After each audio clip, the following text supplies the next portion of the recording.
And I woke her up, and I couldn't open my eyes. And I remember reaching over to her and waking her, and I was like, Kim, Kim, Kim. I was like, God's put sleepy all over my eyes, and I can't open them. And she went and she turned the lights on, and I was soaked, caked in blood. Like, my nose bled so much that my hair was matted, my eyes was matted, the mattress was soaked. So my sister immediately went and ran and got my mom, and she got me and put me in the tub and got as much blood off me as she could. And she just, like, right then and there, she just took me to Louisville to Coast-Ayers. Like, nothing in Etown was happening, so she took me to Coast-Ayers. And that's when they found out I had something wrong. So from that point on, Mom put me in a bubble. She tried to let me be normal, but my dad was, he liked to have toys, go-karts, four-wheelers, this and that. He would get parts and fix it and make one. And he made us a go-kart one time, which was so cool. And it was, I could keep it on the grass, and we had a big backyard, and I would go around and around in the backyard, and, they didn't really let me go on the concrete. But me driving, I would have to stay on the grass, and I did. And I was like going really fast one day, and we had a concrete well house in the middle of our backyard, and I was going around it. And one time I just didn't turn hard enough and rammed it right into the concrete. Well, and the steering wheel went in my belly. I rushed to Louisville to the hospital, so no more go-kart. So anything that ever caused me any injury was cut out. So it was a very, very sheltered, as I want to say, life. My name is Pam, and I'm an alcoholic, addict, compulsive gambler. And that's how I announce myself. My sobriety date off drugs is 12/26/20. And I never wanted to really admit that I was an alcoholic until I, came into recovery and learned that I have an alcoholic mind. And coming in and learning about myself, I've come to learn that I've had that since I was a little kid. And it just took putting a certain substance in my body to find out that I had a problem. So, yeah. So can you share, because you and I came into the rooms of AA together, like around like a week apart. Right. And so we've always had like this, like when kids share birthdays type Right. of connection. So Right.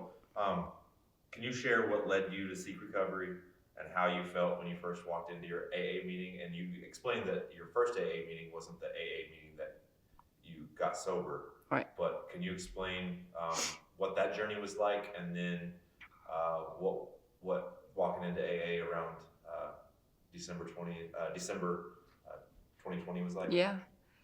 So I want to start out with my first AA meeting, and my first AA meeting was I would say me as a normal walking into a bunch of alcoholics. At that time, I was married to an active alcoholic, and it was causing our marriage problems. And I was one of those types of people that said, like with me, I can pick up any kind of form of alcohol or an alcohol and not bother me. Like it does. I don't have a desire to even finish it. I can probably count on the times on my hands that I've literally been like intoxicated drunk. It just wasn't a thing that I enjoyed. Especially because of the next day, I didn't like the hangover. I didn't like that feeling, because nauseous is one of the feelings I hate the most, is being nauseous. So I took that, the way I seen my life is I can put it down, why can't you? So it was causing problems. So we went to an AA meeting. He had been to AA meetings before, and we went to one in Louisville. That's where we was living at the time. And I walked in, and all these people, they seemed just like me, laughing and cutting up, and like nothing like what we was experiencing. Our life was not pleasant at the time, and these people act like their lives better. And I still looked at all these people in the room, and I heard stories, and I just still couldn't relate. So, and I still thought, you all got problems and I don't, and why can't you put it down? And so that was my first time in an actual AA meeting. Now, what brought me into recovery and AA in December of 20 was a little bit of a backstory. I've been in and out. When I started my addiction madness, as we call it, I was a 30-year-old, been married twice, never really had done anything. I started smoking weed when I was 30-something, like no drugs. And I moved to Louisville, and I got married, and there was weed involved around, and I tried it, and it still wasn't, like I could keep it or put it down. And then with his alcoholism and everything, I went to put a damper on things. That's why I went to work, because it was my first job that I'd ever had, because I have a bleeding disorder, and medical doctors and stuff wants to call me disabled, and basically gave me a pass where I didn't have to work and gave me income. So I lived on that my whole life, and I started my first job, and that's when drugs came in my life. And between the drugs coming in and out of my life, I was through the madness. I would stay off of them for a few weeks, and that was it. It was, I want to say, 5 years after the first time I'd done drugs. And when I want to say drugs, as I say, my deep drug of choice, and that was meth. And I had tried other drugs, and they was nothing for me. Didn't see what the big deal was. But meth took over my life. From the very first time I took it, to I think I was in the madness, I want to say 7 years, 5 years. And what really brought me into this time was my mom. I had been moved in with my mom after my divorce, and she knew that I had troubles, but it wasn't something that we talked about at all. I thought my mama couldn't tell. I didn't think anybody could tell. I went to work every day, and I was high, and nobody brought it to my attention and said, "Hey, are you high?" So I thought nobody knew. It was my little secret. And I moved in with my mom, and I tried to get sober twice living with my mom. I went to rehab one time, and it was not because I wanted to go. It was because I started dating a guy, and he was sober, and he didn't want to have nothing to really do with me if he knew that I wasn't. And so I basically went to rehab because, I liked this guy. So I went in, and I checked myself in, and I stayed a week. And when they asked me to leave, and they asked me to leave because I wasn't applying to their rules. And so I went in. When you go into detox, and you can't use your phone when you're on detox. You can't make no calls out when you're on detox. So I wanted to talk to this guy. So I wrote myself off detox in a day and a half, I think. And they was like, "Okay, now you got chores to do and all that." And I was like, "That's fine." Well, I ended up getting a real bad migraine. And it's a chronic thing that I had since I was a kid. So the way I deal with my migraines is I stay in bed for a couple of days till they pass. And that's what I did in this rehab. I stayed in bed for 2 days off of detox, and that wasn't allowed. And I missed too many classes, and they's like, "Okay, you got to leave. We got to find another way, and you're not wanting to comply." So basically, I was like, I drove here. I'll drive. So I was like, "Just give me my bags." And so I got my key, and I got in my car, and I left. And I came home, though. I went back to my mom's, and I stayed sober 6 months. And I basically went to meetings once a month to celebrate my 30 days, my 60 days, my 90 days, to say, basically, look at my accomplishment. I wasn't doing anything. I started coming back to church. I was in and out of church basically my whole life, or from the time I left my parents' house is basically when I stopped going to church. I started dating a guy that really didn't believe in church, so I didn't really go to church. And then that relationship left, and I just didn't feel like I belonged here in church, so I didn't come. But that time that I got sober for 6 months, I was in church quite a bit, and I want to say God helped me stay sober through those 6 months, because it wasn't nothing for me. I didn't know anything. I can remember the day that I got high from that. And I got up, and I had no defense, is what I want to say, you know. All I knew is I didn't pick up for 6 months. And I got up, and I was actually in a really good mood, getting ready to go to work, and I can remember singing this little song in my head. I'm not gonna get high today. I'm not gonna, pep talking to myself.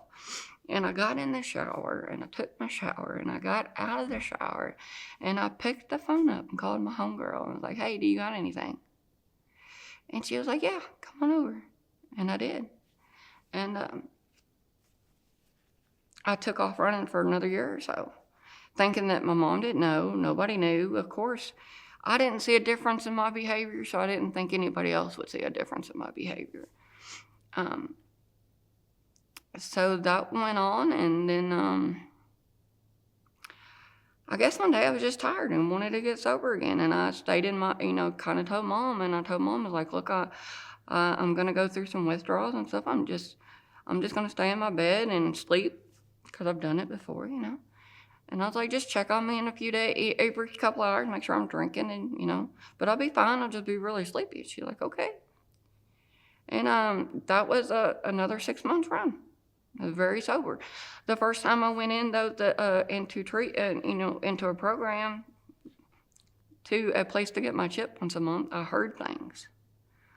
Because it was an hour-long meeting, so I got, let's figure it out, 6 hours of a recovery meeting within 6 months. 6 hours. And within those 6 hours, I heard things, and I heard things wasn't related to my life. I heard people talking about good things and promises, and I seen people being sober for years and didn't. It was shocking. But in that short period, those 6 hours and that 6 months, I felt if this is how I'm going to do it, this is where I need to go, kind of thing. And so when I got sober that second time, I went back to that meeting, and I heard, okay, so to stay sober, you need to make meetings, and you need to do service work, and you need to do all things. So that's what I did. I went to 3 meetings a day. I did service work. I would open the club, the meeting house, and at 10 and get the hot dogs ready to go for the 12 o'clock meeting, and stay for the 12 o'clock meeting. And after the 12 o'clock meeting, I would clean and do things to be there for the 6 o'clock meeting. And I done what I thought I was supposed to do, the service work in the meeting. And I tried to work things out with my ex-husband where neither one of us was ready. And all the emotions and hurt was still there, and neither one of us had healed. So in that 6 months was a really rough time. I was crying a lot. I was mad a lot. It was not a happy time. And I can remember talking to a girl that I asked to be my sponsor at that time, and she said, we didn't get sober to be unhappy. And I got into an argument with him, and I left a meeting, left him, and went straight to a dealer and got high. The whole time it was in the, those voices was in the, in my ears. Call your sponsor, call this one, call this one, call this person, call this one. And I knew straight out that I didn't want to. I knew right then that if I called, I wouldn't get high that night. They would talk me out of it. And I wanted to get high. I wanted to be numb. So I went and got high. A few days later, my ex-husband came to my house and told my mom, because I was driving my sister's car at the time, and told my mom. And so I had done my own thing and left for the weekend. And through all this, my mom knew, and I didn't know she knew. She was reaching out for help to the church.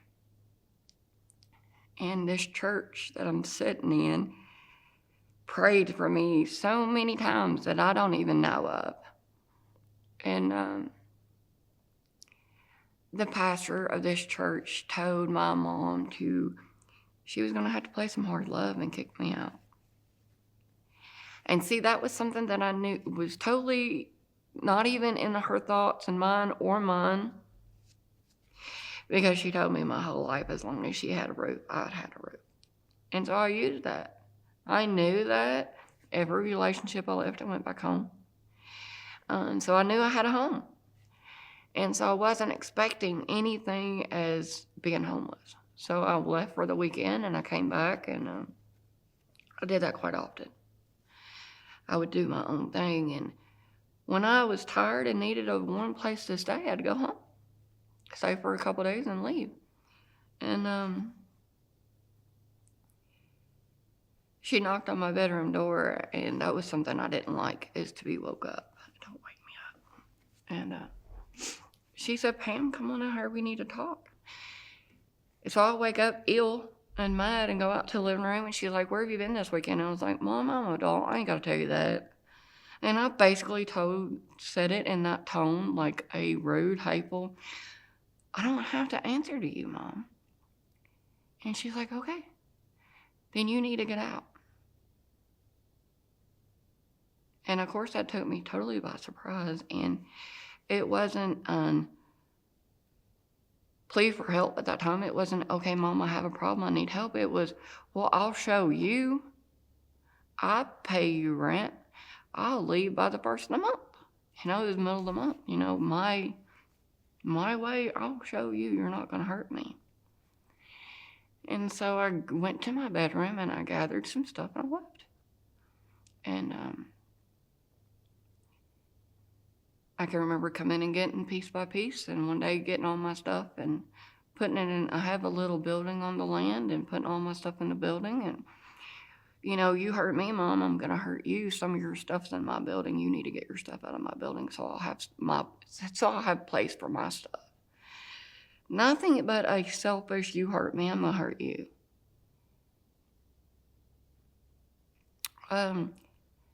That right there made me go out harder than anything, I think. I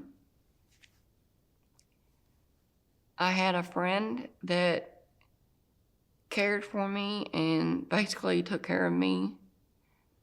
But I was still using him too. I was still doing whatever I wanted to do whenever I wanted to do it. And went to party one weekend. Found myself in a motel with a guy that I did not know. And partied with him for a few days, and it was Christmas Eve. I'd been up all night, and my mom hadn't talked to me since she kicked me out for 2 months. And we was going to my sister's for Christmas Eve. My whole entire life, my family has always celebrated Christmas on Christmas Eve. And I went to my sister's on Christmas Eve to celebrate Christmas with my family. And before I went, though, I was in this motel room, and he was living in the motel because he was maintenance, and he went to work, and I just chilled in the room, and I had been up all night crying, and I don't cry, which this video will show different, but I didn't cry at the time. I couldn't. And I started crying. And I cried so much the next few hours that my eyes was so swollen. But I remember laying on the bed, and I tried to close my eyes and try to get a little bit of rest. And this is at the very end of my madness, like the last days of my madness. And I never shot up with needles, but I laid in that bed, and I just had this image. It was just like I came out of my body almost, and I could see myself laying in that bed. And I seen 2 needles, and I seen a needle in each arm, and I was dead. And I got scared. So scared that I immediately got on Facebook and Messenger and all that to some of the people that for those 6 months that I knew and had become friends with, reached out to them and like, I need help. And they reached out, and within 30 minutes, man, I had a bed. I had a bed in a rehab. I did not want to do it that way. I wanted to do it my way. I had seen people come in and go to like a detox for a couple days and then go into a sober living, and that's what I wanted to do. I wanted to go detox, and then you put me in this place where you basically give me a place to live and everything and that's what I wanted. That was my intentions. And my sponsor at the time, she said, because I kept this woman, and even when I realized, I was like, don't give up on me. Don't give up on me. Because I knew I was going to come back. I just didn't know when.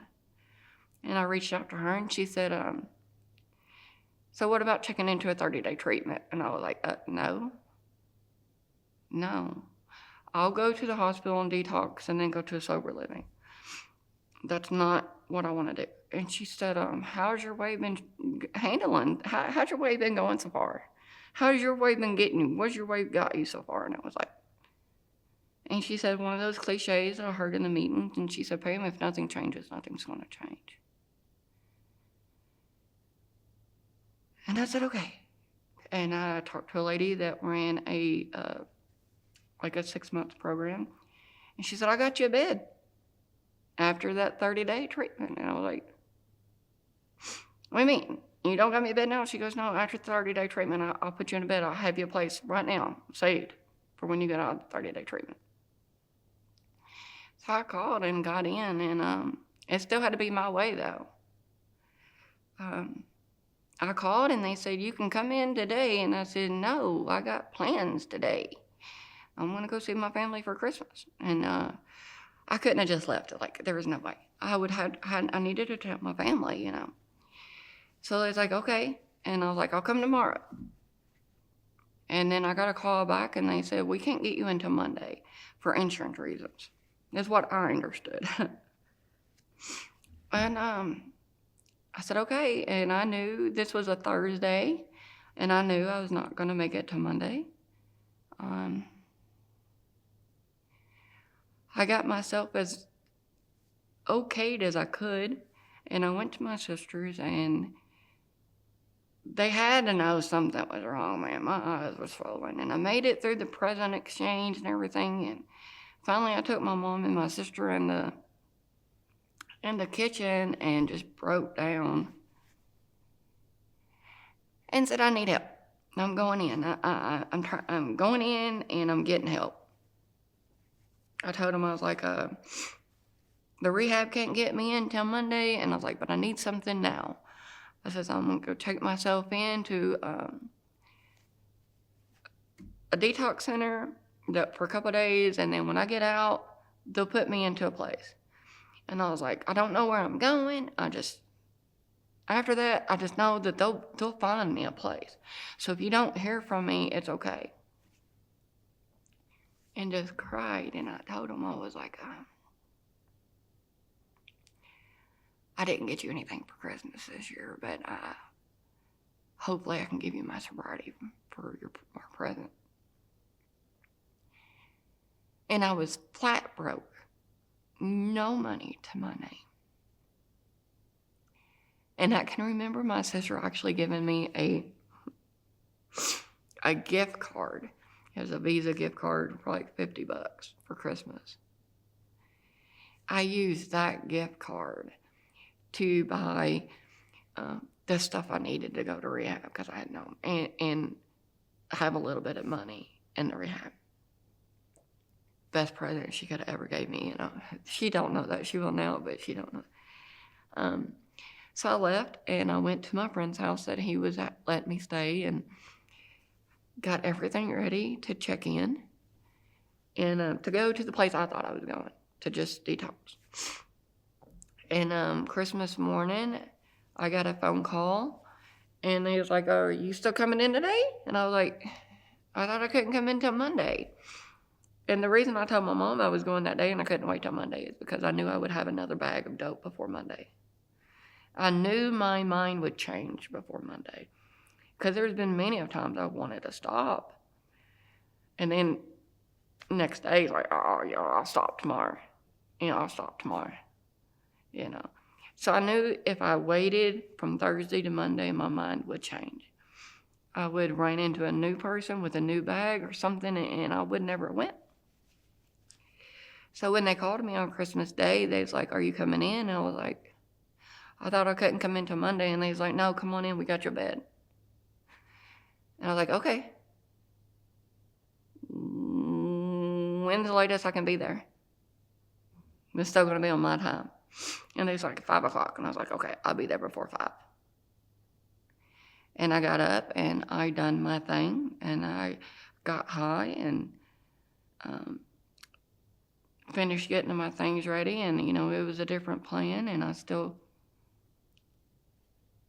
had to get my last fix in, as you could say. I had to do it on my terms. And I even left that house with some in my pocket, I don't know what I was going to do with it. I don't know if I was going to sneak it in. I don't know what. But we left and drove from Bardstown to Etown. Christmas. Haven't eaten in I don't know how long, because that's a substance you just don't eat on. And I was hungry, and nothing's open on Christmas.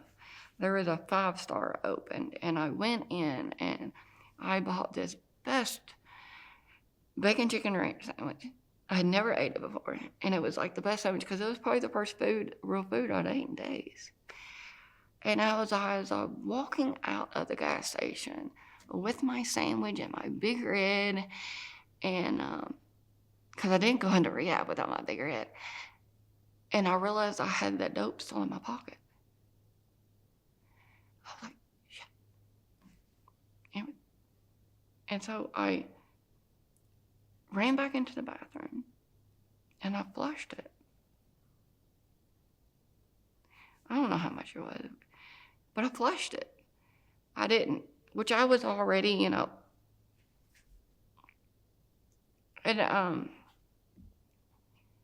don't know, I can't really remember, but if I said goodbye or what, but I flushed it. Walked out, got in the car, and he dropped me off in rehab. I stayed 2 weeks. My first rehab was a week. So this rehab, my goal was 2 weeks, and I even told them, my goal was to stay more than a week, and I stayed 2 weeks. After I made it my first week, I was very proud of myself. I was on my second week of rehab, and I was actually on the phone this was all during COVID. The hospital, I could not get through the hospital. I was trying to call them. I needed platelets. I started bleeding from my nose in rehab. And so I'm on the phone trying to call my doctor to get in to get some treatment. And the phone line was down. I could not call anybody in the hospital. I don't know what was going on. And as I'm waiting and waiting to get through, they bring me the phone, and it's my mom on the other line. She goes, what are you doing? I was like, what are you doing? Because I didn't call my mom while I was in rehab, but I think once. Because I told her I wasn't calling nobody. I was focusing on me and nobody else. And I knew she would make me cry, and I didn't want to. So she was calling me, and she was like, I got something to tell you. And one of my favorite aunts was on life support. And they was unplugging her. And I didn't know for the 2 weeks I was in there she was on life support. They didn't tell me because they wanted me to focus on me. And they decided to tell me that day because they didn't want me to, regret it or be mad or anything. So I was like, okay, come get me. And she said, no. And I was like, no, come get me, Mom. I said, I promise you, if I need to come back, I will. And my dad had been passed for about 6-7 years at this time. He never saw me in the madness at all, never. And I said, Mom, I promise you, I promise, I even promise you on my dad, if I need to come back, I will. And she said, okay. She said, if you're sure. I said, I'm positive. Please just come get me. I want to be with you all. And so I got my stuff ready, and they tried to talk me out of it in the rehab. And I was like, I will come back. And I was determined that I would come back if I needed it. And I left, and my mom came and picked me up. And we was getting ready to, the next day, make a trip to Alabama to see my aunt. And before we could get down there, she passed. And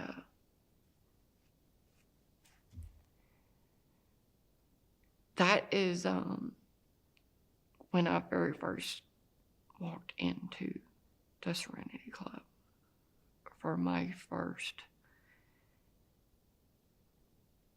true meeting on this journey.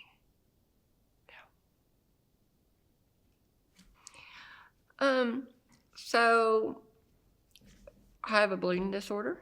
It's a rare. The actual name of what I have is called Delta Granule Platelet Pool Disorder. And I did not know I had that. I did not know I had a name for that until I was 30. When I was 6, I would I'm a free bleeder. My blood doesn't clot. I would have nosebleeds. If I got cut, I would bleed and bleed. When I was 6, they took me to the hospitals, and I started seeing an adult hematologist because they just really didn't know what was going on with me at the time. They done a bunch of tests, and why it's so rare is because my platelet count is normal. It's just as normal as yours. But I need platelets. My platelets don't work. So growing up, they put me on all these medicines. I can name off like cryo and humate P and all these medicines for hemophilia. And that's basically what they thought I had, was hemophilia, but in girls, they called it von Willebrand. And so I grew up telling everybody that's what I had. I mainly grew up having nosebleeds in the middle of the night. I would just wake up and my pillow would be soaked to the point to where I had a plastic pillow. Those was easier to clean. And so I hated it because every time you move, it counts, but I had a plastic pillow growing up. I didn't go to many people's houses to stay. I can't remember ever going to a friend's house from school until I was in high school to spend the night. I could go to friends' houses from the church. But a lot of people that knew me and family didn't want me to stay the night. I had one of my favorite cousins, Keith. He would come over and spend the night with me all the time, and I wanted so bad to go and stay the night with him. But his mom, my aunt, was so scared that I would bleed in the middle of the night and she wouldn't know what to do. So I had a very sheltered life, And I kind of grew up hating that. But my mom only done it, for safety reasons, of course. But I felt like I missed out on so much. So this disease that I have is hereditary. We didn't know that until I started having really bad problems, and they started doing tests on the family to see where it came from. And it found out that my mom has it and my grandmother has it. And they just never had issues with it like me. They had, female issues, of course, but that was it until me. And then I even have an older sister that doesn't have issues. And so I just wanted to say I got a double whammy of it, a special dose of it or something. I don't know, but they put me on all these medicines, And finally, platelets was the only thing that worked. I've been on platelets, I want to say since I was 13, which is very rare because they told me then, and they still tell me today, that platelets will quit working one day, that my body will build an immunity to them. And there's nothing else right now other than platelets that stops my bleeding. So there was one moment in my life that rings out to this day, and that's when I was like 16, and I was getting a treatment. And at that time when I was little, I was the only girl in Kentucky that had what I had. They did not know anything about it, but I was the only girl in Kentucky. So when I was 16, I was in a cubicle at Coastairs getting treatment, and I had a balloon on my bed. And the cubicles, there was a 18-month-old baby in one of the cubicles. And the nurse was walking her, and she would go past my door, and she would stare at my balloon. She loved that balloon. And it come to find out, I think a doctor told me, a nurse told me, or somebody, but they let me know that that little girl had the same thing I had. And her parents was nowhere around. And I can remember one day this girl screaming, just crying. And I got out of my bed and I went into her room, and we started this, I love kids, and oh, don't cry, oh, what's wrong? And she started perking up, and me and her kind of, bonded a little bit. And that's when I found out she had what I had. And the nurse told me, she said, she's put on platelets right now. She's having a platelet transfusion. And she didn't want to couldn't come out and just let me know, but let me know that she didn't have to go through all them treatments of medicines that didn't work. They knew that she had some type of blood as me, and the testing was the same as me, so they put her on the same treatment as me. When I left Coastairs when I was 18, there was 8 other little girls in the state of Kentucky that had the same thing that I have. It was basically left at that, though, that this is what you have and this is the treatment, and try not to get treatment if you don't need it, because it's going to quit working one day. And I didn't want to take that as an answer, so when I was 30, I went to Illinois, and I seen my hematologist as a child, and I was like, what can be done? This is 15 years later, what is there? He done some testing, and he called me one day, and he said, there's a test that came back normal that I know is not normal, and said, can you redo it? So I went to Louisville and redone it, and he sent that test to Ohio. And when the guy seen it, he knew exactly what I had. He said, she's got delta platelet pool disorder. So they called me back into the office. I made another trip to Illinois for him to tell me this. He said, I got good news and I got bad news. And the good news is we know a name. And I said, what's the bad news? He said, it's the same treatment. Because I was hoping for a name for a new treatment, a hope. And he's like, same treatment. So I just kind of okay, and dealt with it. And so that's basically, it alters my mood when I need them. I get very, very tired. I get very, very ill. I can control it better now, but before I took it out on everybody. Everybody knew when I didn't feel good.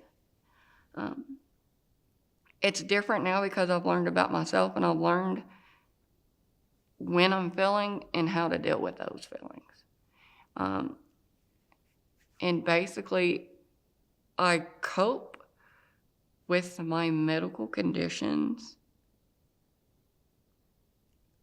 by the knowledge I've got through working a 12-step program, to be honest. I know for me, having 3.5 years sober, I've got a pretty good foundation, but I've noticed when I get sick, like one of my first thoughts is kind of like, let me change my feeling because I hate feeling sick. Like, do you have those moments of like you start feeling where you need platelets, where the urges come? Yeah, definitely. I definitely feel those urges when I don't feel good, especially with the way I feel and my drug of choice. So with my platelet, I go very fatigued to where there's times I don't do anything but sleep until I get platelets. Like I that's just it. And with my drug of choice, which is meth, it shocked me. Like I didn't have as rough times when I was using meth during those times I needed platelets, because just for the mood, because with meth I was everywhere. But now in recovery, when those times come, there is a time that those, as you can say, fleeting thoughts come. Oh, if I could just one line and I wouldn't feel this way. But I've learned over the years, so first coming into recovery, when I got those urges, I would run with those urges. Those urges would take over my day. Today, when I get those urges, I know it's my disease talking to me. I know, like, me as an addict, when I have a fleeting thought, I will think of the good, and I don't think of the bad. So when I think, oh, it's going to give me that rush of feeling, and I'm going to have so much energy to get through the day, when I feel myself trying to think the good, I was like, oh, but what about the come down? What about the next day when I'm going to want more? What about all this? And I've done it too many times to where I can't do just one.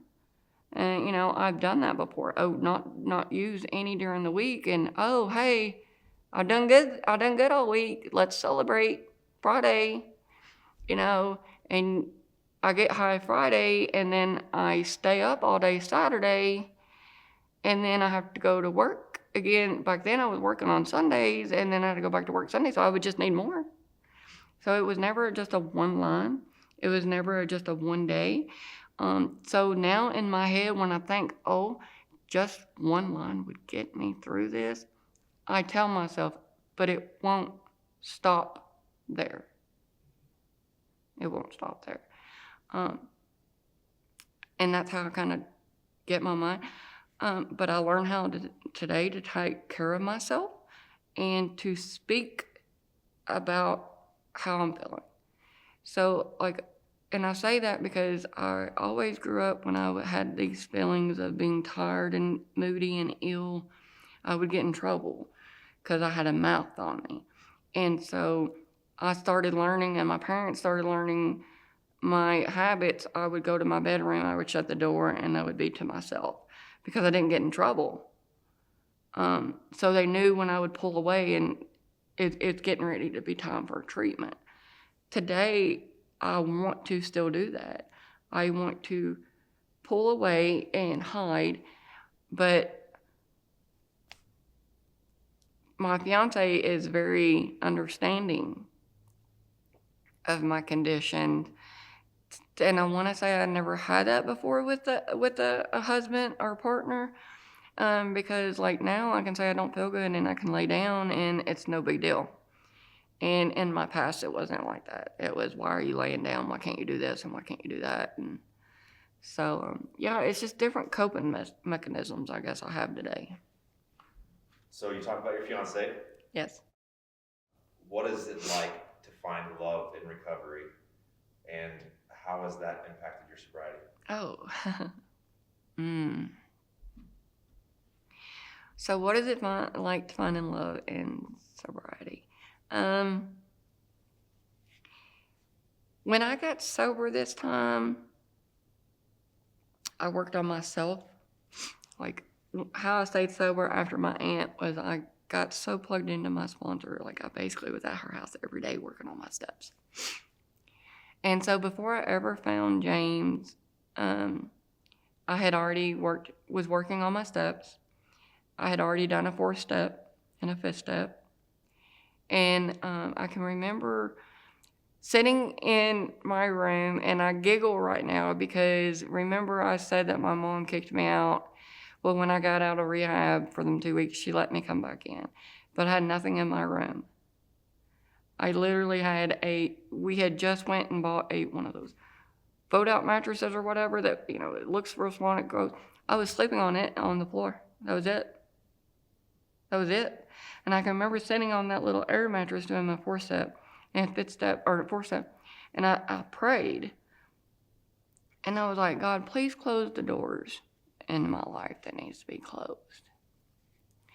And I said, God, please help me find a man that will lead me to you, because I've never had that before. And so I wanted a godly man, but I also wanted a man that would help me be the best me, And I prayed that day. I said, and when you open that door to this man, please let me only have eyes for that man. Because I've always been a cheater too. And that was something that I didn't want to do. So I said, please let me have eyes only for him. And so I went on about my, steps and kept going to meetings. And James was opening the door for the meeting house. James was living in a recovery home. He had 4 or 5 months longer sobriety than me. And he was walking every day to this, it was, I don't even know how far it was. I'm going to say a mile, probably not even a mile. But he was walking every day on his free time at this recovery home to open the noon meeting. And he would chair the meeting. He would close the meeting. And he didn't really speak that much in the meetings, but there was just something that it was just like I don't know, he had my attention. And then we had real bad snow. And I say bad because we're in Kentucky. We had like a foot of snow, I want to say. And I was there waiting for the doors to be open, and here comes James walking in that snow on his free time, walking in this foot of snow to open the meeting.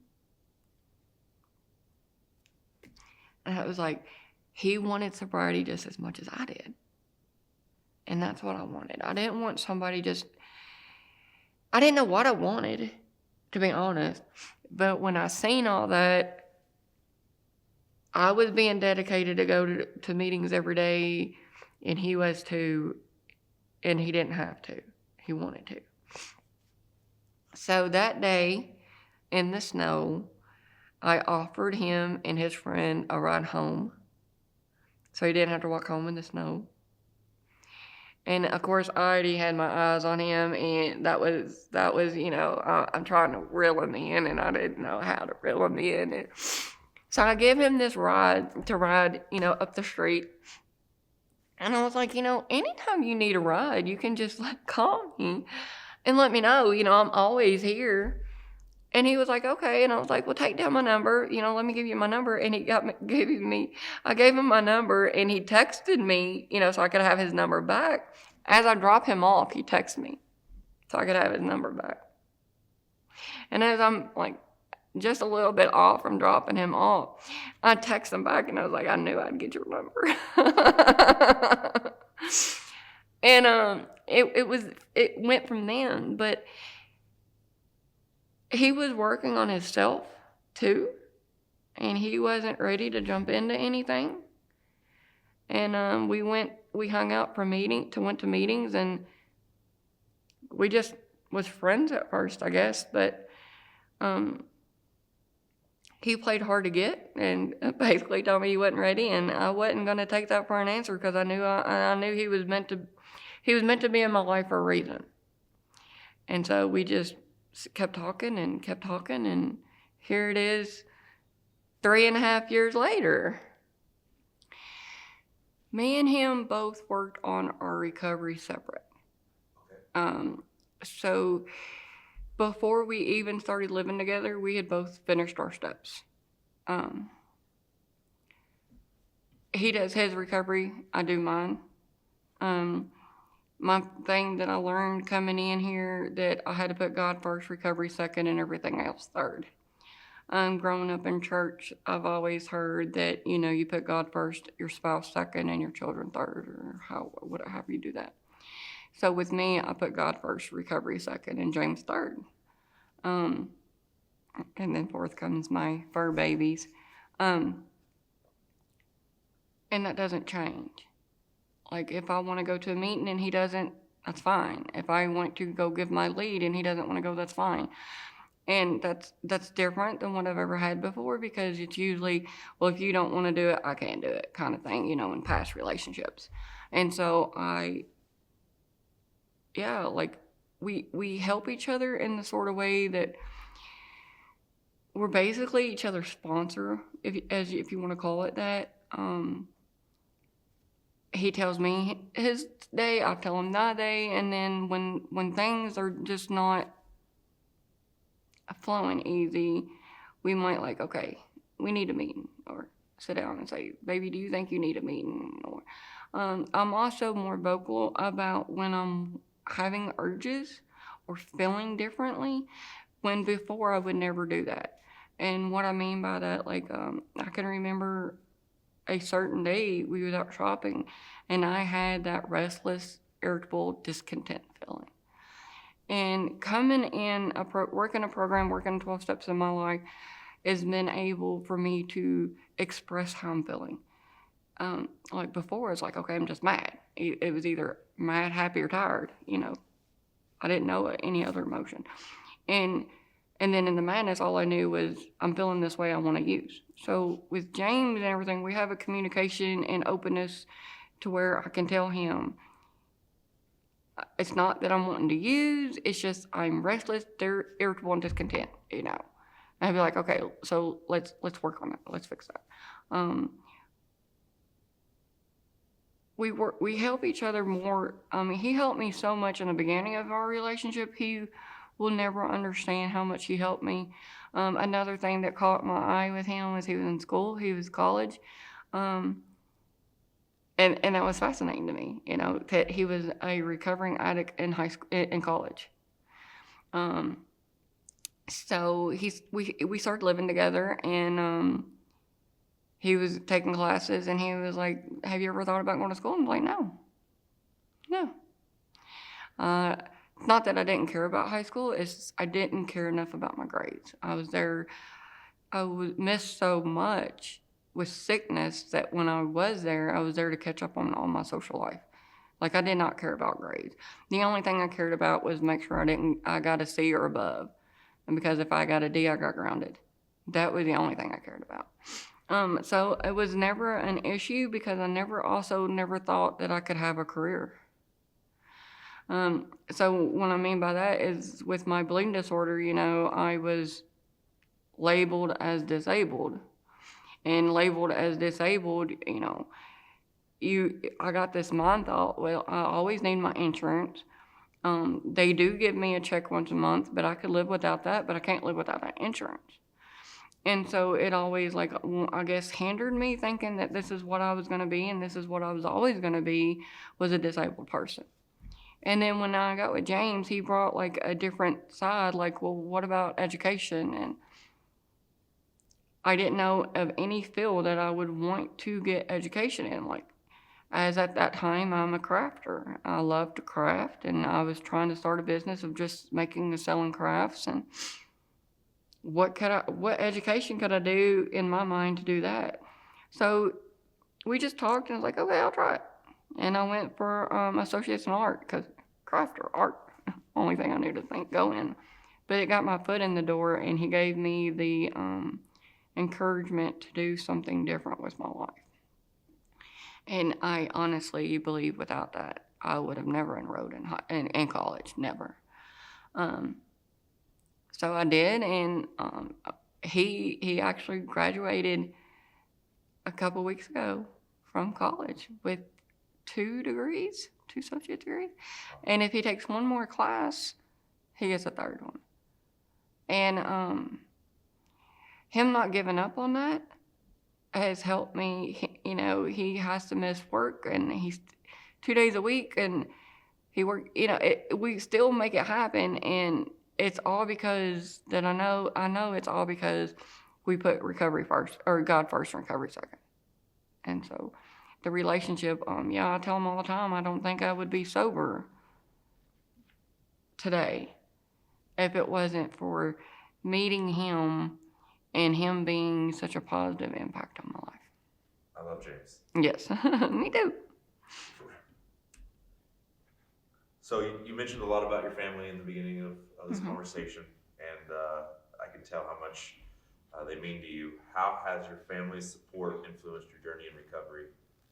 Can you share any moments that were crucial for flipping that switch of permanent sobriety? So my family's impact. I know that without their support and love for me on Christmas Eve when I told them, if they had just, whatever, blew me off, I probably would have never went in as hard as I did. I'm not saying I did it for them by no means, but their support and love. So the very first time I was in rehab and only stayed a week, I got to get a visitor, and it was my mom and my sister. And it was supposed to be my mom and this guy I went in there for. And it was my mom and my sister. And I was very upset at first to see my sister.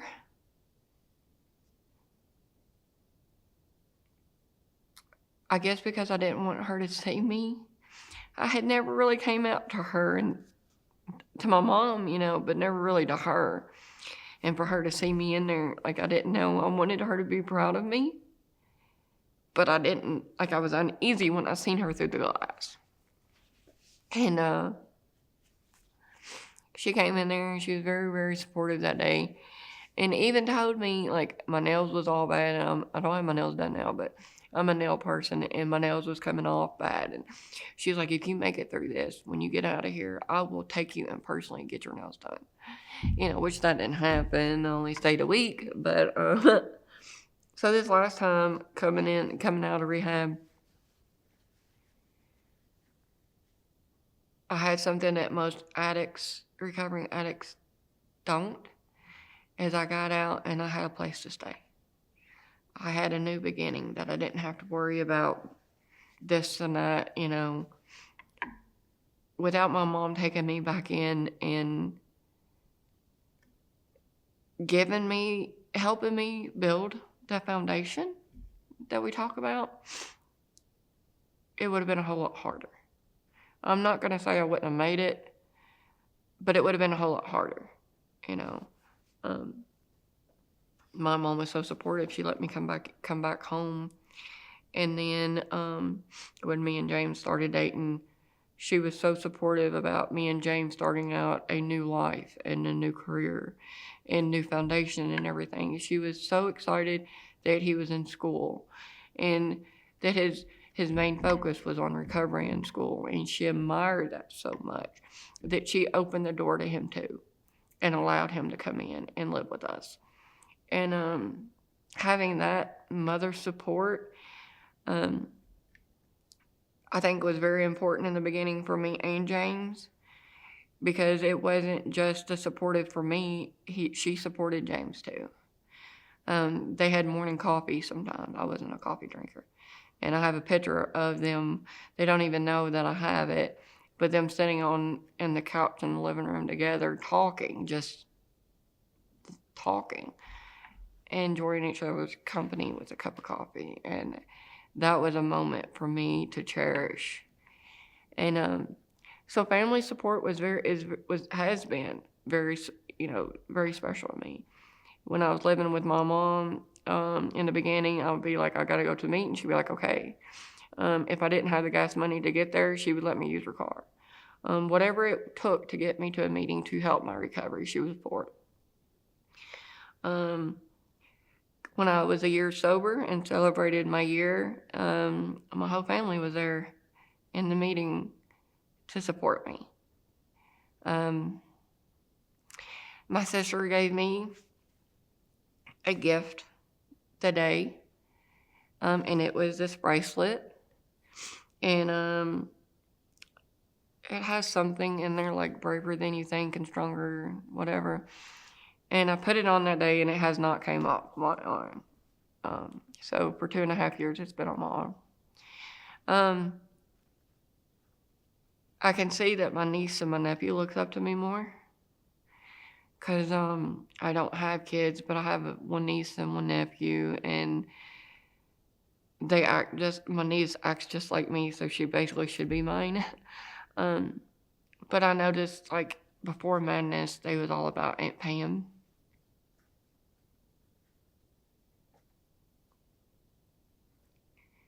And during the Madness, I lost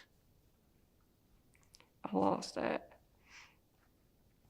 And then being sober this time, I let it known.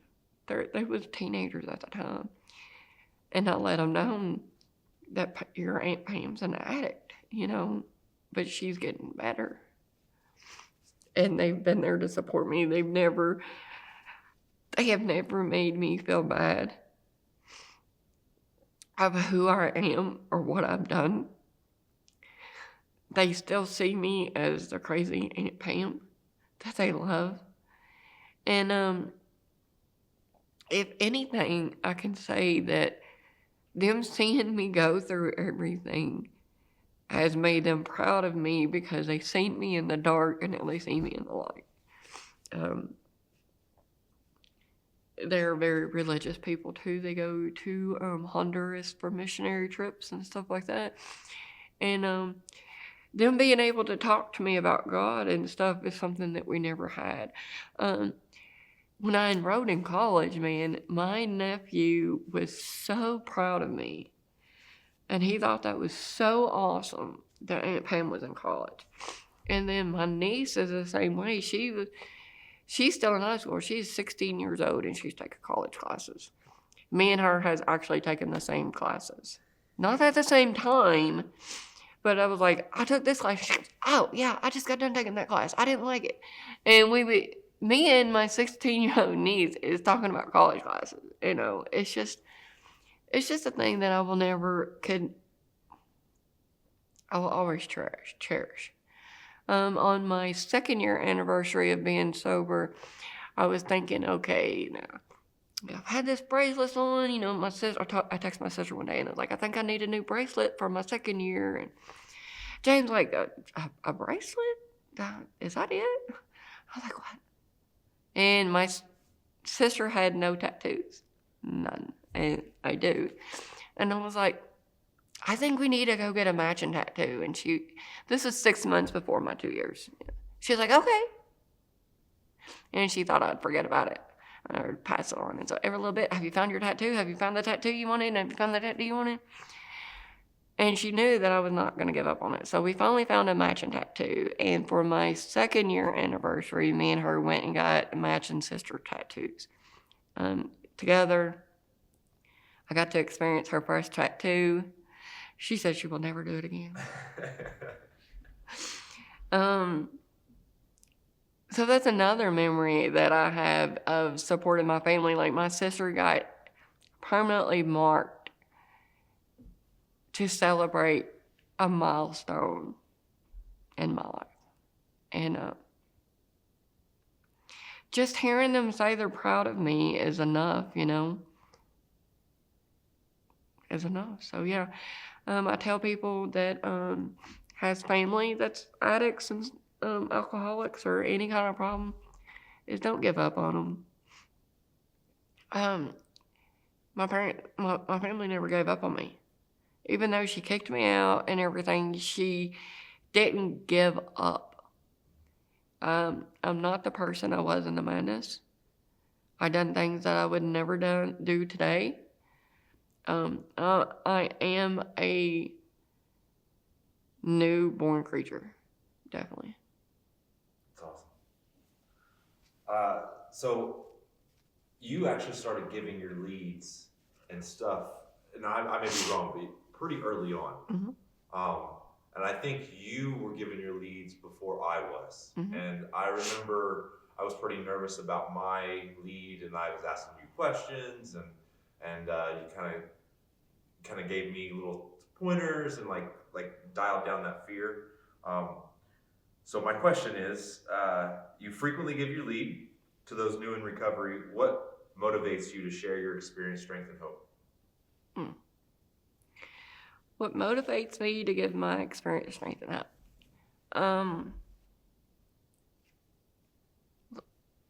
So I work in an honest program, and I'll be honest with you, the very first time I gave my lead, I wanted to do it because I had worked my 12 steps, and I'll be honest, I was kind of proud of myself, and I wanted to, do what other people do, and whether or not I was ready at that time, I don't know. But I can remember giving my very first lead, and it was in a room with about 6 ladies, and afterwards, I had a feeling of happiness, and also I like helping people. I always have my whole life. Like, I always thought I'd be a nurse as much as I like to help. And I helped these 6, 7 ladies. And at the end, I cried during it. They cried during it. At the end, we hugged. We exchanged numbers. We talked a little bit. I had 7 ladies that could relate to me, and I could relate to them. And I knew, it felt good talking about my experience, strength, and hope, and looking at the crowd, and having eyes on me, listening to every word I say, and they're nodding, like, yeah,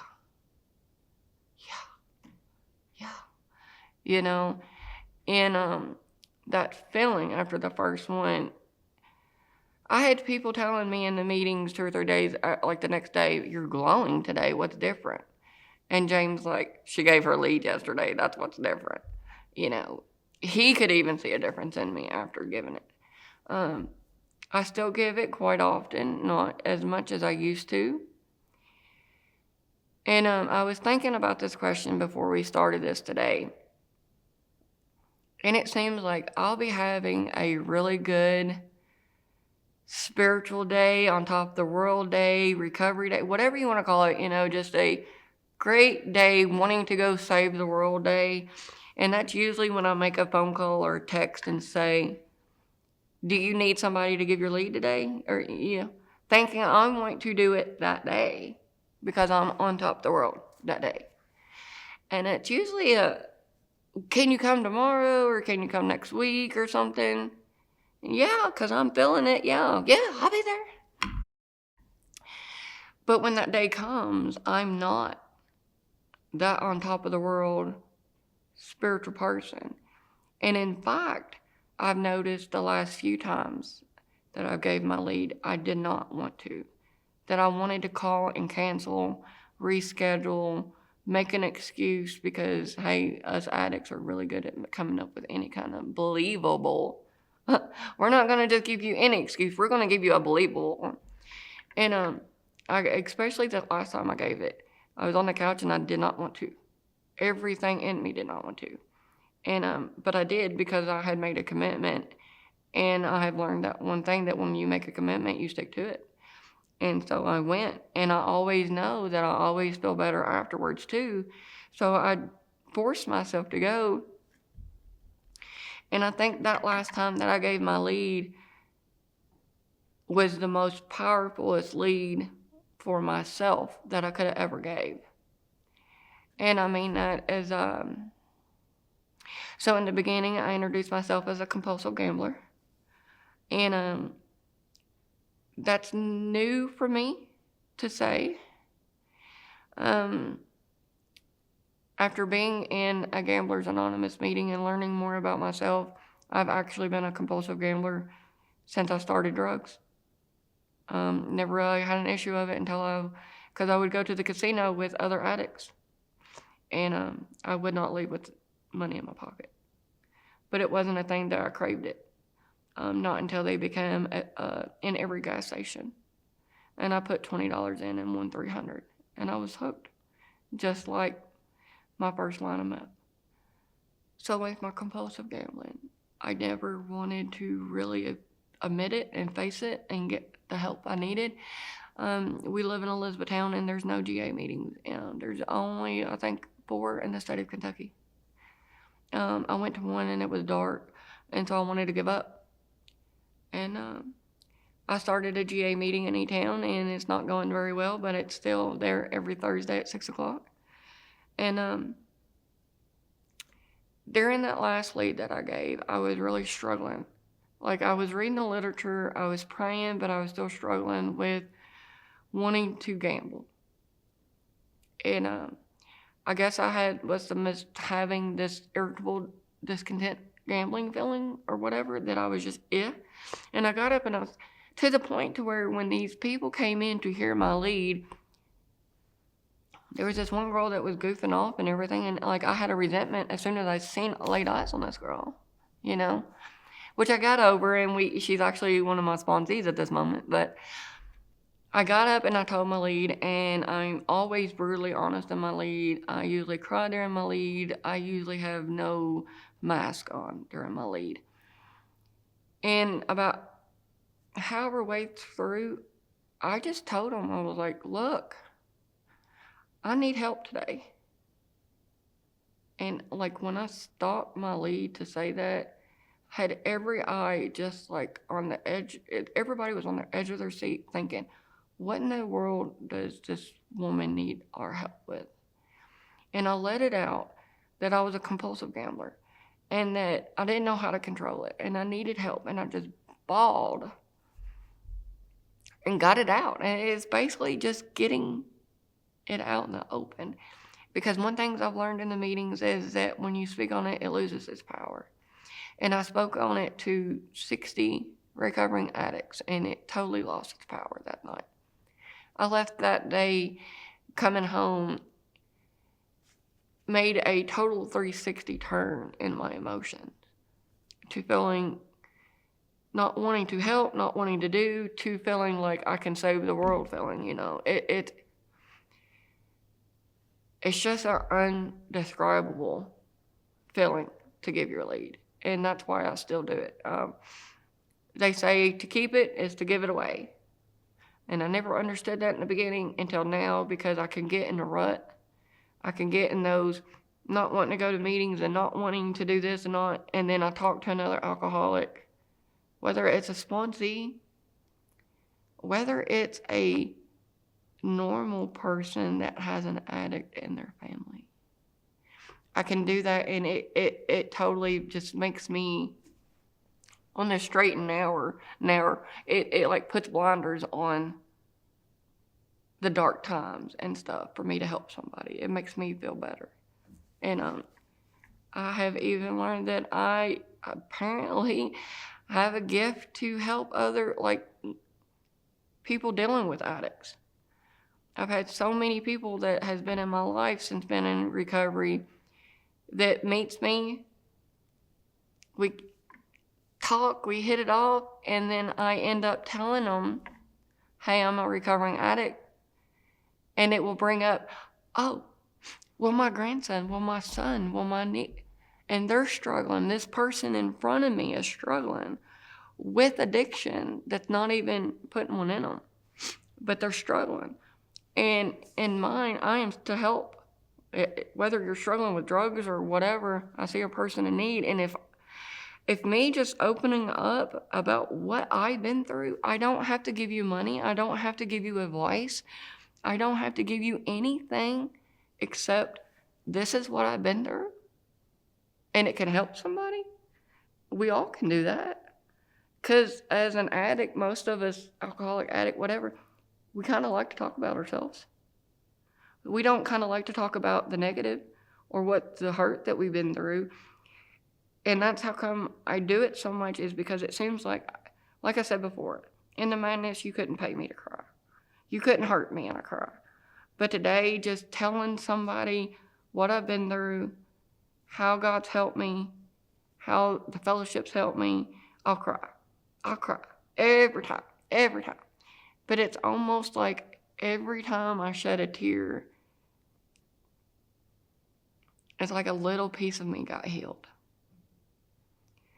Every time I sit down and help somebody and they walk away, whether or not I feel I helped them or not, because a lot of times I'll just talk and I don't think that it's the other person, but they do. They get something. I've gave my lead 200 people before, and I don't focus on helping all of them because I know my story is not meant for everybody. So I don't go in there with nerves of, man, I hope everybody gets something out of this. I go in and I tell myself I'm doing it for me. And if someone else gets something, that's a bonus. And so every time I give my lead, I end with, I hope this has helped you. If it hasn't, it's helped me. And it keeps me sober. But when I'm talking about helping others, man, in my everyday life, I work at a hotel and I still have recovery addicts, whatever you want to come through my pathway that I help in recovery. Just this past week, this girl, the lady had been here for a week at our motel, and we started talking about the blue opal plant in Glendale, and it led to me and her sitting down at a table, exchanging phone numbers, talking about God and recovery. Because I mentioned the blue opal plant given a place to where our meetings was taken away, and it led from there to there to there, and it blossomed into a very special friendship that I will always cherish. And it's all because I'm not hiding that I'm an addict. I'm not hiding that I need help.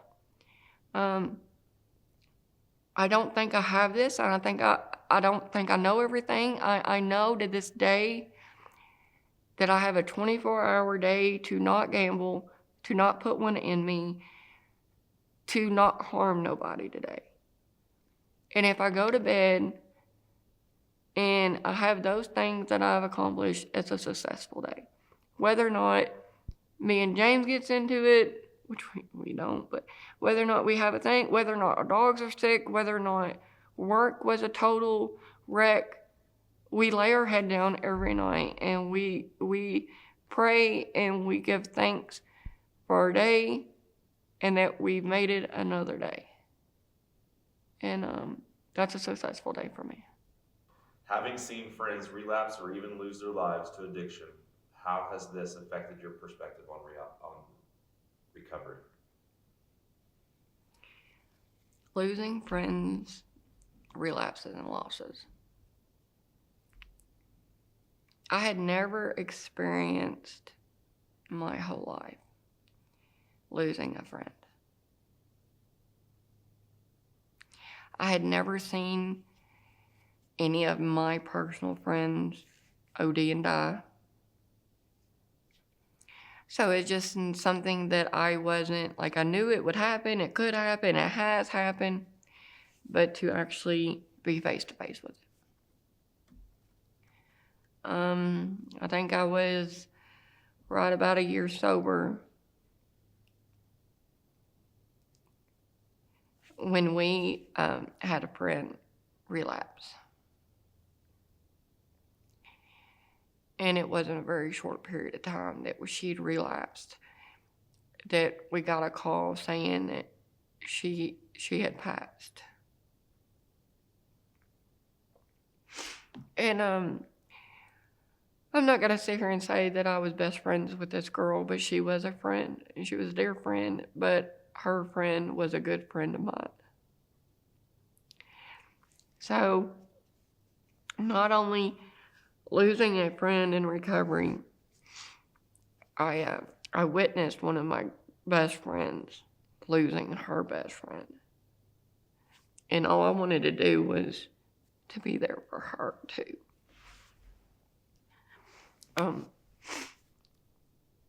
Knowing that a week prior to that, she was in the rooms with me and fine, that we thought. And it makes you think, because all of us is that way. One more, just one, could be your last. And this girl went back out and probably thought that she'd go back out for a little bit and come back in, and she did. And so I witnessed the Etown recovery group come together over this girl. And it was, I took my recovery more serious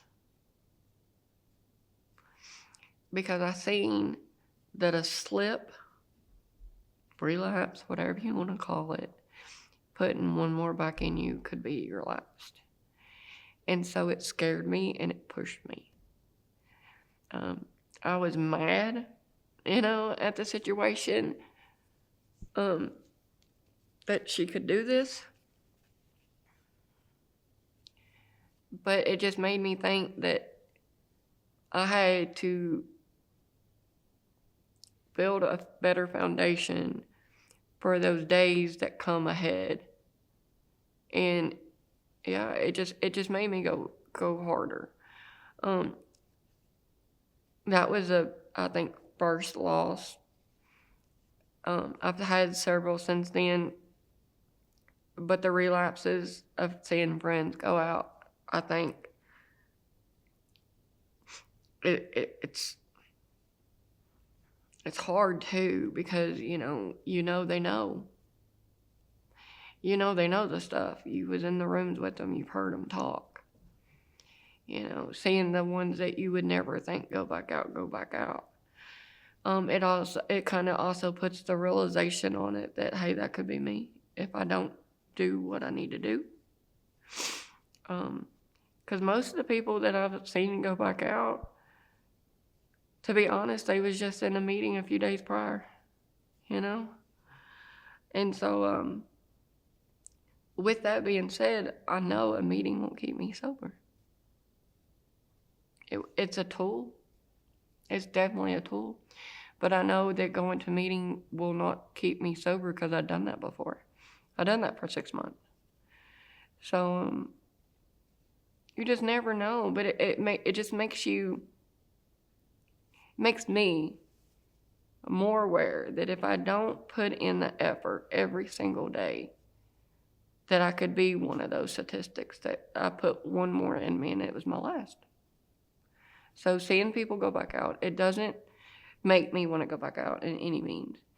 Seeing people go back out, it just makes me know that I've got to try harder and do more, that I don't end up that way. And hopefully me staying on the same path, that I can be able to answer that phone or wherever, if I see them again and they say, hey, I need help, I can give them the help. Or they say, well, I've been through this and this and Pam's still sober. If Pam can do it, I can do it. And that's the only thing I can do, But it's definitely hard. It's definitely hard. Can you talk about the role your dogs play in your life?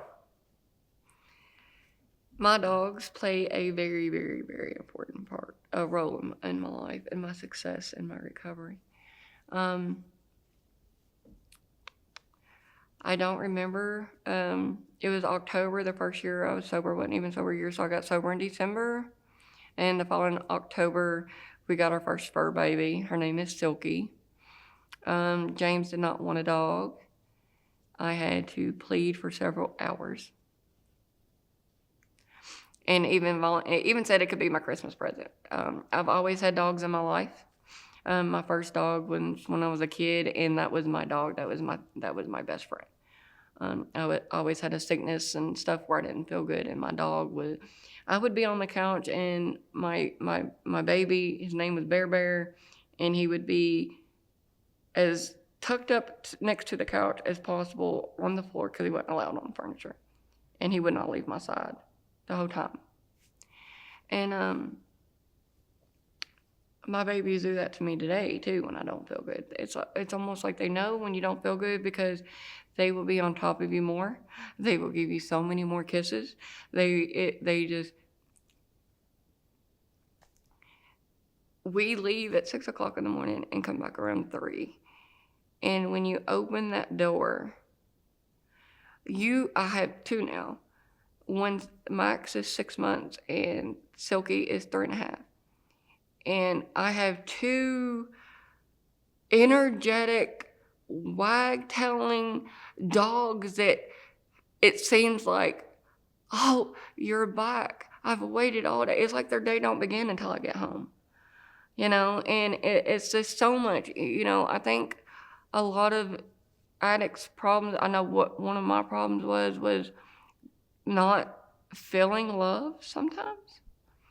And man, when you give your love to a dog, they will repay it.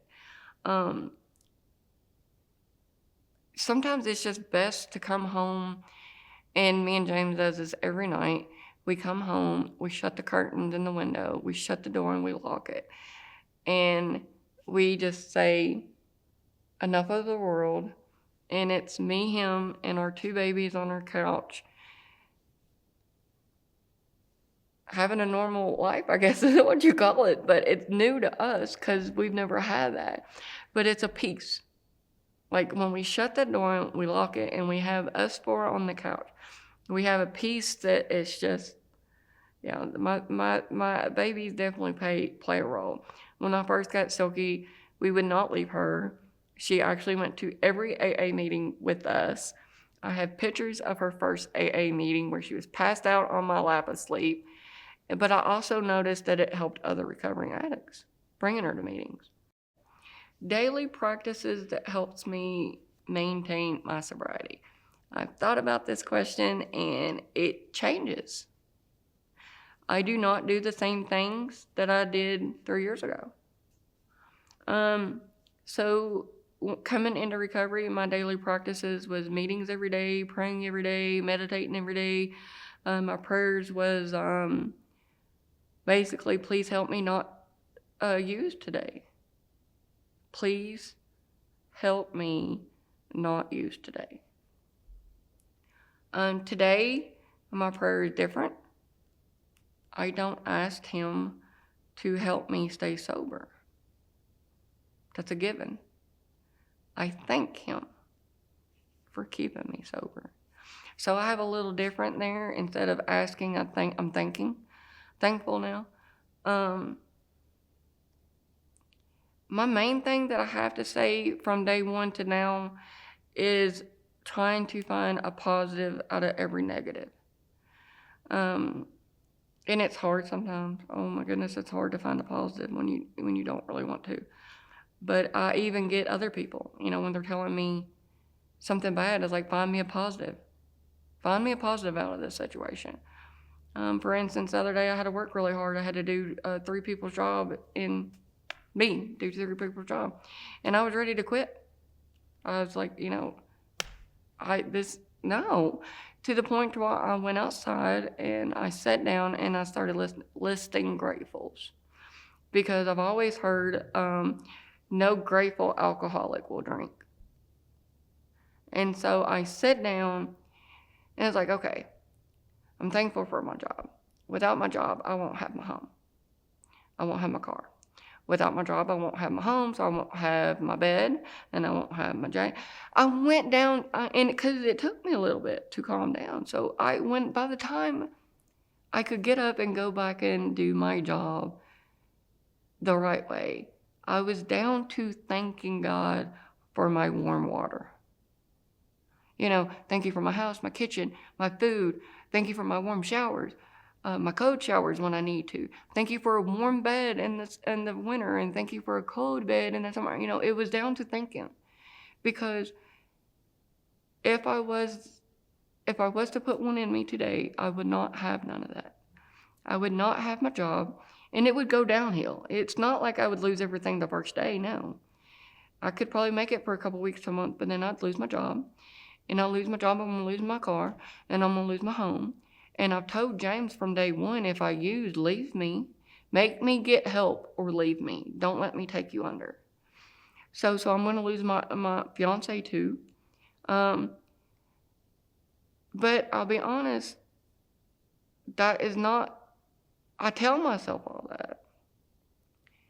But one of the times that I was wanting to use, I was like, all that I've lost before. So deep down, I'm not afraid to lose my home and all that over again, because I've done it and I've rebuilt. I know if today I lost my home, I could rebuild. When I lost everything, I lost my ability to say God. I lost my ability to say Jesus' name.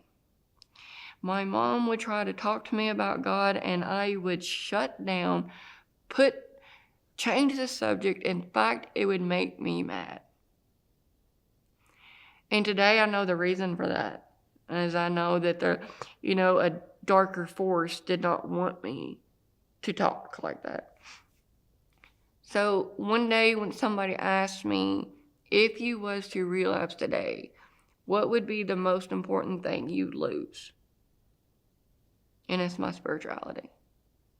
It is my relationship with God. I never had that before, and I have that now. I can rebuild families, I can rebuild money, I can rebuild everything. And yes, I can rebuild a relationship with God, but that is one thing I never want to lose. He has saved me from so much and got me out of addiction and everything. I don't want to lose the proudness he is of me. And I know that might sound like, well, you can get that back. No, it's for me. I don't want to lose the relationship I have with him, because I've never had it. I'm not ashamed to say Jesus. I'm not ashamed to tell people what he's done for me. And to remember the time where you couldn't say his name, to now where you don't care to shout his name, it's a total different feeling that I don't never want to go back to. I never want to go back to that. That's beautiful.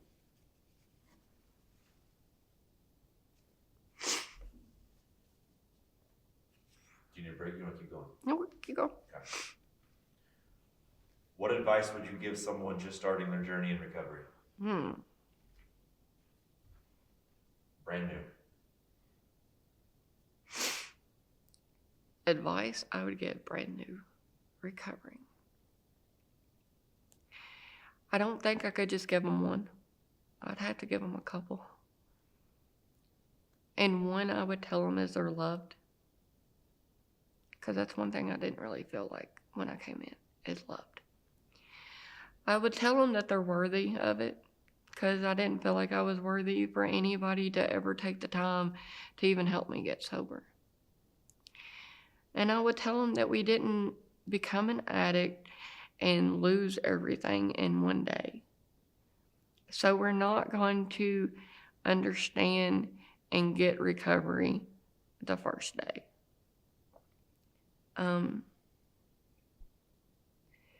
I will tell them that for me, I couldn't have done it without the 12 steps. I've tried everything else and it didn't work. And the main thing I would want them to know is don't give up. There's going to be times where you want to. There's going to be times where it doesn't seem worth it.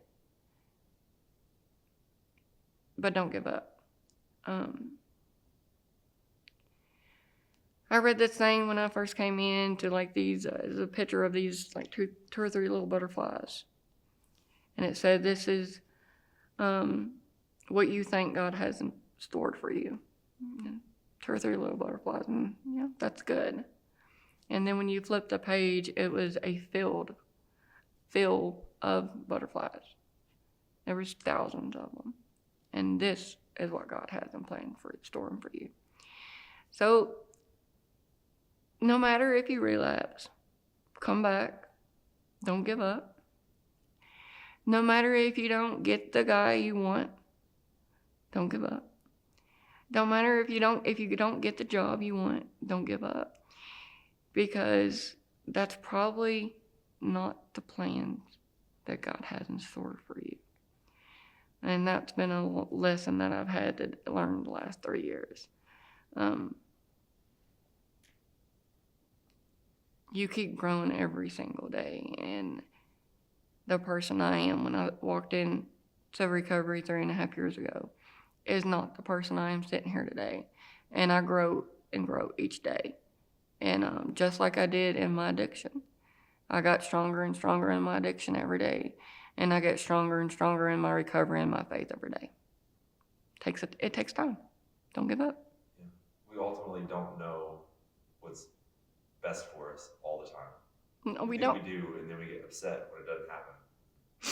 Okay, so I want to talk about that. And to me, that is more of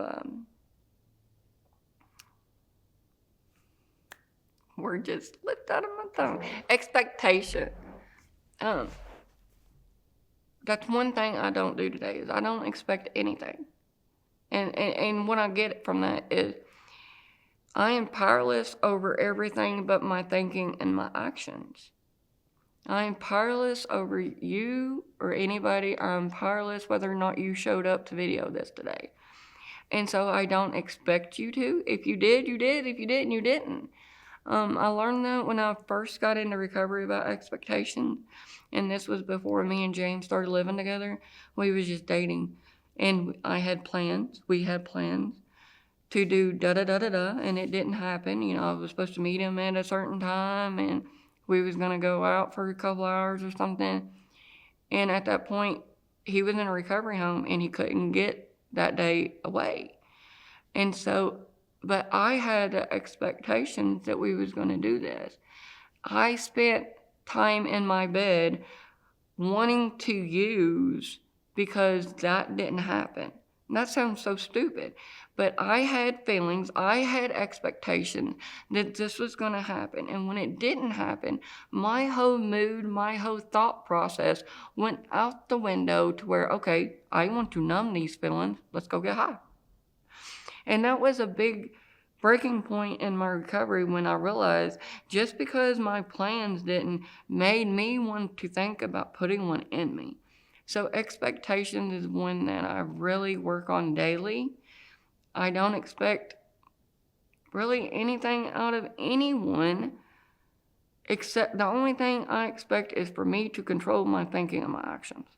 And other than that, that's the only thing I can control. That's the only thing I have power in. So everything else, if I set up some sort of expectation, I'm going to get hurt. My feelings hurt, in a mood or something. So I try not to do it. And I just try. It's hard sometimes, but I try really hard not to have those expectations. Yes. So is there, I have one final question, but before I ask that question, is there anything that we haven't talked about that you want to talk about?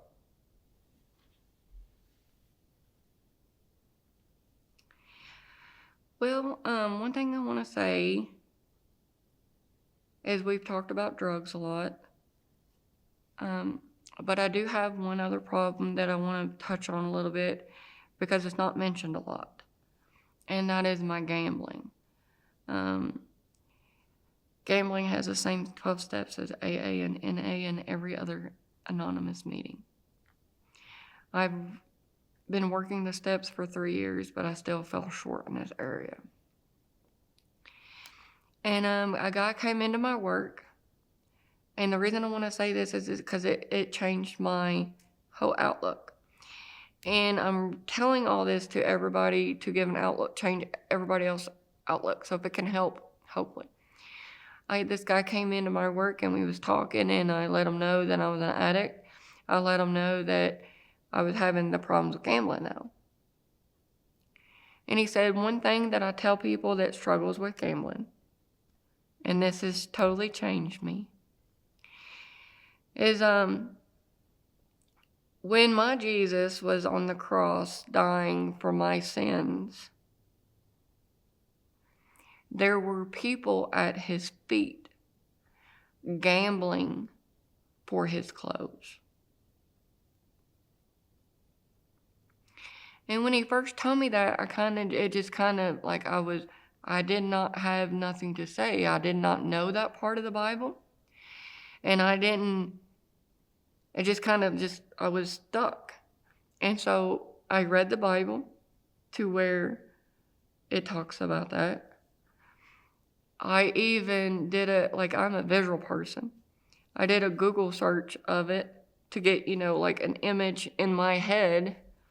And I have it on my phone now, and I share it with many people that they're literally rolling a dice or whatever to see who gets his clothes. And since he told me that, I can't think of gambling. I get sick to my stomach because I don't want to be gambling. I just can't do it now, knowing that people was gambling when he was being crucified. And here I'm going to do the same act for selfish reasons, for whatever reasons I'm doing it. It has just put a total different outlook on gambling to me. And I just wanted to share that because a lot of people, I didn't know it, and I go to church and I still didn't know that part of the Bible. But that was one very turning point in my gambling recovery that I definitely wanted to share in this. And anything else, the only other thing I want to share is whether you're suffering or somebody's suffering, just don't give up. Just don't give up. There's hope. There's hope. So that's my final question. What message of hope would you like to share with others who are still struggling with addiction?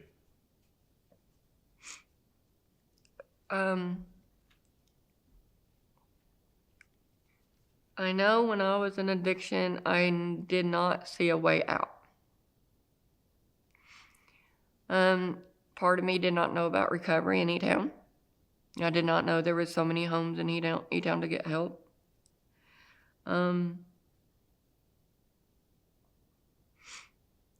The way you're feeling today and the madness can go away. The hurt can go away. If you're not actively using and you're sober, I want to let you know that you have the choice whether or not you go back. You never, ever have to feel the way you felt in the madness. It can all be changed. You just have to want it. Nobody can want it for you. Nobody can wish it for you. Nobody can pay it for you. Nobody can do it. It has to be you. And you will have help along the way, but you are the one that has to make the decision. Enough is enough.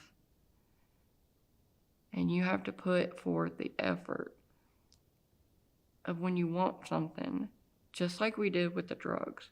Nothing stood in my way. Travel, money, nothing. And so I put forth the same effort in my recovery where nothing is going to stand in my way. If I went an hour away to get my drug, I will go an hour away from my recovery. I will go an hour away from my spirituality. If I stayed up for 2 days to stay high and get my drug, I will stay up for 2 days to help another alcoholic get through a tough time. I have to put forth just as much energy as I did as getting my next fix as to staying sober. Beautiful. Yeah. Thank you.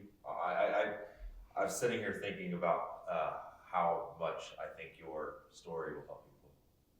And I don't think it's just going to be just one. I think putting this out there is really going to help some people.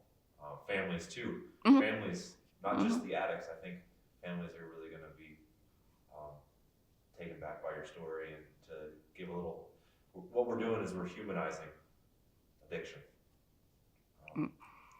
Learning a little bit, you know, we come into recovery and you have that almost down look. Other people look on you like, oh, you're an addict, oh, you're this. We're human. We just made some mistakes, you know. But I get the same treatment as a gambler. I'm starting a meeting and I've had several alcoholics or addicts, whatever, come and be like, this is a GA meeting, and they go, oh, I'm not a gambler, and walk away. It's like they're wanting to put that, like I'm different, you know. And an addiction is an addiction. I will tell you that. And if anything, if that's one thing I want to get out. If anything, this message can get out to somebody. An addiction is an addiction, no matter if it's drugs, alcohol, gambling, smoking, food, sex, anything that makes your life unmanageable needs to be looked at. You know, I'm no different than anybody else. I've done some things differently, yes, than some people probably have. But today, I just made some poor choices. You know, but I'm not that same person. I'm not that same person.